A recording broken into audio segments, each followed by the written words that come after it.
He sent it down as a Quran. But now he's saying he inspired. That's how they translate wahi, is as inspiration, right? Or revelation. But let me tell you something about wahi. أوحى يعني أشار إليه في الخفي. To secretly point to somebody and give them a hint.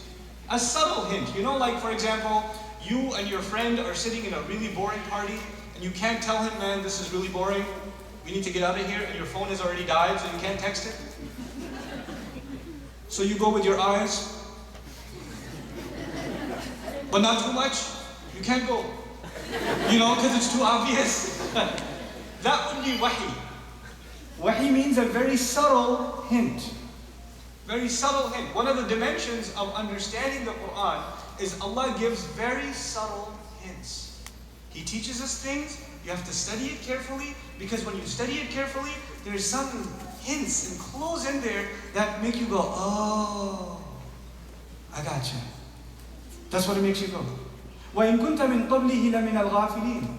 Even though much before this you used to be from those who were unaware. Now, the use of the word unaware is powerful here, because it's being used for the Prophet ﷺ, and the obvious meaning is that he had no idea what the Quran was. That's the obvious meaning. But there's something else. Allah will give him hints. Allah will give him isharat. Allah will give him clues that someone who could not have figured this stuff out on their own. They would never have even known. There are people who pick up on small things. Since there are younger people here, of course you guys don't watch TV or anything, but I'm still going to give you a TV reference. There are detective shows. You have like a Sherlock type show or whatever. And these people pick out things that nobody else sees, yes? So everybody else sees a table, he sees a crime scene or something. You know what I'm saying? So that he's got a special eye for it. Everybody else is ghafil. Everybody else is not paying attention, basically. They don't have the skills to pay attention. What Allah is saying is that through His word, through the Quran, now we're able to pay attention to things that otherwise we would never pay attention to. We would have been ghafil. We wouldn't have even thought it was a big deal. But because of it, because of this wahi, we are no longer ghafil. We actually pay attention and we don't overlook certain things that Allah made us look at. The other implication here that's very important is that without this Quran, without this conversation, the things I'm going to talk to you about are not going to be a big deal.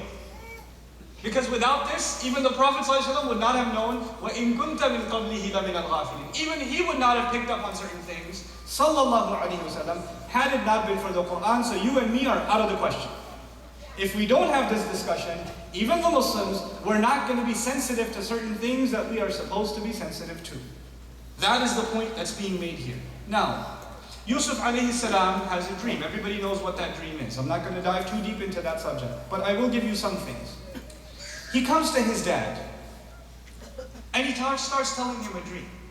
Old man or young man, Yusuf alayhi salam? Young. Yusuf alayhi salam, old man? Really? MashaAllah, the Islamic knowledge at BHA is remarkable. Yusuf alayhi salam, old man or young man? Young man. Actually, none of those. He's a boy. So, I got you. Okay, so, he's a boy, and he comes to his, fill in the blank, he comes to his father. Okay, and he tells him okay, wonderful. A young boy comes to his father to tell him a dream. How many fathers in the audience? Fathers. Very good. How many of you young boys have come to you to tell you a dream? Cool. Very few. Very few. But it's the thing of beauty. You know what that means? Your boy is comfortable with you.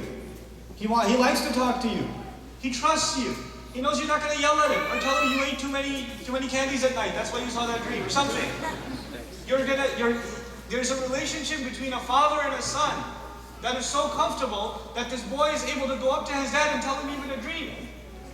And the dad says, yeah, it's okay. No, he actually listens to him carefully. Now he says, إِنِّي رَأَيْتُ أَحَدَ عَشَرَ كَوْكَبًا. I saw 11 stars. I saw 11 stars. And then he says, وَالشَّمْسُ وَالْقَمَرُ. And I saw the sun and the moon. Now the verb is I saw, رَأَيْتُ, إِنِّي رَأَيْتُ. But he emphasized it by saying inni, as though I'm telling you that's what I really saw. Because he's in shock about what he saw. So he uses the word inni. And then he highlights that he saw 11 stars, the sun and the moon, but by the time he got to that part, he's so much more in shock that he had to start his sentence over again. You know a child, when they're nervous, they don't finish a sentence? What happened on the playground? I was playing, and then he came and I was playing. What happened after you were playing? Tell me what happened. I'm getting to that. Hold on a second. I was playing. When a child is nervous, they repeat themselves. The beauty of the Quran. إِنِّي رَأَيْتُ أَحَدَ عَشَرَ كَوْكَبًا وَالشَّمْسِ وَالْقَمَرِ رَأَيْتُهُمْ التَّكْرَارِ فَلِمَ التَّكْرَارِ. This child is repeating himself. I saw them. I really did see them. لِي سَاجِدِينَ لِي مُقَدَّمٍ. This is actually, لِلْإِخْتِصَاص وَلِلتَّعَجُّبِ. To me, they were doing sajda. They were prostrating, putting their heads down before me. Wait, the sun and the moon don't have a head. How do you see a sun do sajda? Who can draw that for me? And start looking like a banana or something. I don't know. What are you going to do? How does the sun and the moon do sajda? How do stars do sajda? And the remarkable thing about the Arabic, إِنَّا أَنزَلْنَاهُ قُرْآنًا عَرَبِيًّا. The remarkable thing about the Arabic is, لم يقل رأيتهن لي ساجدين أو رأيتها لي ساجدين.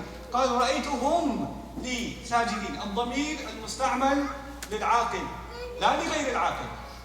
The pronoun that's used here is the one that's used for things that have intellect. Human beings, jinns, angels.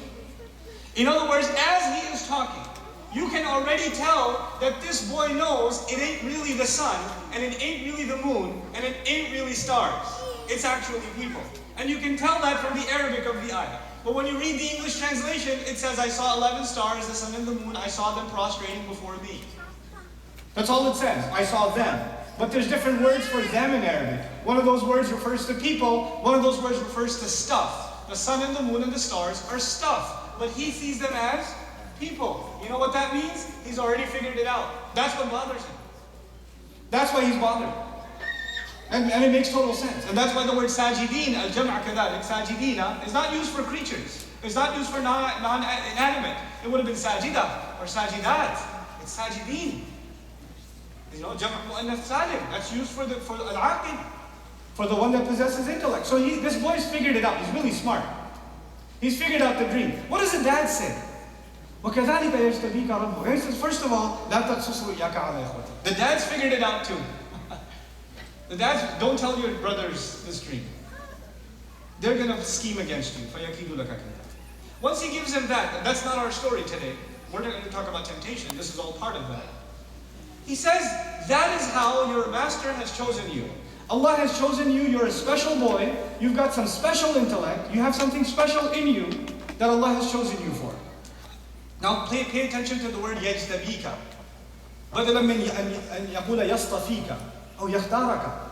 That also would have translated, your master has chosen you, or that is how your master has chosen you. There's different words for choice in the Quran. But when he says يَجْتَبِيكَ, الْإِجْتِبَاء, it comes from jabwa. And jabwa in Arabic is to make a choice based on some special qualities. Like, I'll give you a simple example. When you are going to fix a car, right? And you have to pick, let's say you have to pick, transmission fluid. You're not going to put antifreeze where transmission fluid goes. You're going to pick the right bottle. When you pick the right bottle, you just did ijtiba. This bottle for that job. When you're going to tighten a screw, and it's a flat, it's not a Phillips. You pick up a flat screwdriver because that's the right tool for the job. This is ijtiba. When you hire the right kind of accountant for your company, that's ijtiba, because he's the right guy for that job. You understand? So when someone's qualified for a job, that is called ijtiba. When he says, وَكَذَلِكَ يَجْتَبِيكَ رَبُّكَ, Yusuf alayhi salam is being told by his father Yaqub alayhi salam, that you have some special skills that Allah has chosen you for. And from this one conversation, what seems to be the special skill? His intelligence to interpret even the most difficult to interpret things. He can figure things out quickly. Now he says, وَيُعَلِّمُكَ مِنْ تَأْوِيلِ الْأَحَادِيثِ. He will teach you of the interpretation of all kinds of speech. Now I'm going to move on. All kinds of speech, not all kinds of dreams. He will interpret dreams. But now you have to pay attention, because Allah said a hadith. You know what that means then? Yusuf alayhi salam is going to interpret not just dreams, other things too.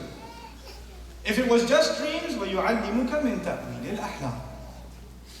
But if it's all kinds of speech, وَيُعَلِّمُكَ مِنْ تَأْوِيلِ الْأَحَادِيثِ. Allah will divinely inspire Yusuf alayhi salam to be able to pick out, little things that people say or little things that people do. By the way, speech Al-ahadith, it comes from hadath, which means an event also.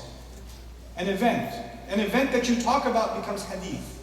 That's what makes it different from kalam. In other words, not only will Yusuf alayhi salam interpret speech, he will also be able to understand situations. He'll be able to understand situations. Sometimes people communicate without saying anything. You realize this, yes? And sometimes you can tell what people mean. They use some words, but they mean other words. For example, when you go home late and your wife says, "Wa alaikum assalam," that means you are dead. You understand? But it means, literally, if you translate it, it means upon you be peace. But what it really means is rest in peace. Right? So, but you can't tell that from the words, you have to tell that from the way something is being said, yes? So there's more to speech than just words. You have to understand the situation, the annotations, how someone is talking, what their tone is, their personality. There's a lot of psychology involved here. And basically, Yusuf alayhi salam is going to be a pretty expert psychologist. He's going to be able to figure out what people are saying, what's coming out of their mouth, and what's really going on in their head. That's going to be part of the genius of Yusuf alayhi salam. Now, fast forward, his brothers threw him in a well. Somebody picked him up. Who picked him up? Any thoughts? Any idea? Jibreel alayhi salam picked him up. Yes, in the Quran, who picked him up? No, the minister didn't go to a well. The minister has no time to go digging in a well in the boondocks. There was a group of people traveling, truck drivers at the time, and they picked him up for their merchandise, and they're like, "Oh, there's a kid here!" And they take him with him. And then they sell him in the black market, because back in the day, slavery was still a normal thing. So they sell him in the black market, and a minister picks him up.